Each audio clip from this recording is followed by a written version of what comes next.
যে সূরা ফাতিহাটা 5 ওয়াক্ত সালাতে তেলাওয়াত করে প্রত্যেকটা মুসলমান, ও জানে না এই সূরা ফাতিহার কি কি কার্যক্ষমতা রয়েছে, কি কি কার্যাবলী রয়েছে, এই সূরা ফাতিহাটা কি কি করতে পারে, কোনো ধারণাই নাই। এমন কোন মুসলমান আছে যার সূরা ফাতিহা মুখস্থ নাই? অনেক নাস্তিকেরও, অনেক বেধর্মী মানুষেরও সূরা ফাতিহা মুখস্থ আছে।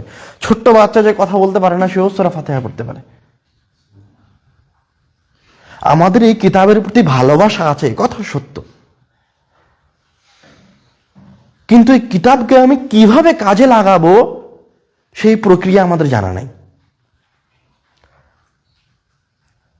আমরা জানি কিতাব মহান, এই কিতাব সবকিছু করতে পারে, কিন্তু এই কিতাব দিয়ে আমি কিভাবে আমার জীবনের প্রত্যেকটা উদ্দেশ্যে এই কিতাবকে কাজে লাগাবো, আমার উদ্দেশ্যগুলি সাধন করব, তার আমাদের জানা নেই। বিপদ থেকে বাঁচার জন্য কি পড়বো, কোন সূরা তেলাওয়াত করব, জীবনে সফলতার জন্য কোন সূরা তেলাওয়াত করব, আমাদের জানা নাই। কবরের আযাব থেকে বাঁচার জন্য কোন সূরা তেলাওয়াত করব, আমাদের জানা নাই।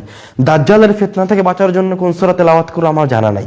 কিয়ামতের দিন মহান রব্বুল আলামিনের সামনে ওই দিনে বাঁচার জন্য কোন সূরা তেলাওয়াত করব, আমাদের জানা নাই। অথচ প্রত্যেকটা জিনিস আমি যতগুলো বললাম, দুনিয়ার সফলতা, কবরের আযাব, কিয়ামতের দিনের আশ্রয়, তারপরে জান্নাতে যাওয়ার পরেও কোরআনুল কারীমের ক্ষমতা বিদ্যমান থাকবে। আল্লাহু আকবার। যে জায়গায় আর কোনো ক্ষমতা চলে না। আপনাকে তো জান্নাতে ঢুকে দেওয়া হয়েছে আপনার আমোদের উপর নির্ভর করে, তাই না?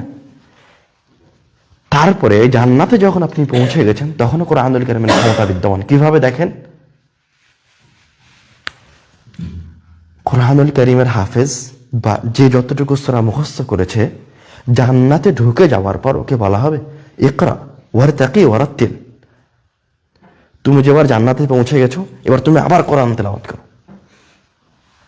ইরতাকি ওয়ারাত্তিল কামা কুনতা তুরাত্তিল ফিদ দুনিয়া, তুমি দুনিয়াবী জীবনে যেভাবে কোরআন শিখেছিলে, যেভাবে তেলাওয়াত করতে, ওইভাবে আবার কোরআন তেলাওয়াত করো। ফাইন্না মানজিলাকা ইনদা আখিরি আয়াতিন তাকরাউহা, কেননা তুমি যদি কোরআনুল কারীমের একটা আয়াত তেলাওয়াত করতে পারো, তাহলে তুমি যেই জান্নাতে এসে ঢুকেছো, তোমার মিজানের দাড়িপাল্লায় ওজন হওয়ার পরে তোমাকে যেই পর্যায়ে ঢোকানো হয়েছে জান্নাতের, একটা আয়াত তেলাওয়াত করে তোমাকে জান্নাতের এক স্তর থেকে আরেক স্তর উপরে উঠিয়ে দেওয়া হবে। আর এক আয়াত তেলাওয়াত করবো, আর এক স্তর উপরে উঠে যাবা, আর এক আয়াত তেলাওয়াত করবো, আর এক স্তর উপরে উঠে যাবা। এইভাবে তুমি কোরআনুল কারীমের যতগুলি আয়াত তেলাওয়াত করতে পারবা, তোমাকে জান্নাতের তত উঁচুতে সর্বোচ্চ শিখরে পৌঁছা দেওয়া হবে। সুবহানাল্লাহ। আমরা ওই লম্বা লম্বা হাদিসগুলো উল্লেখ করছি না, ওই লম্বা হাদিসগুলো আমার একাধিক বক্তব্যে বলা আছে। আমরা যেহেতু আপনারা কোরআনুল কারীম শিখতে এসেছেন, আমি কোরআনুল কারীমের গুরুত্ব আপনাদেরকে সংক্ষিপ্ত আকারে বলতে চাই। কোরআনুল কারীমের একটা শব্দকেও মহান রব্বুল আলামিন এমন ভাবে চয়ন করেছেন যেন মহান রব্বুল আলামিন আমার আপনার অবস্থা দেখে আমাদের সাথে বসবাস করে এই শব্দগুলি চয়ন করেছেন।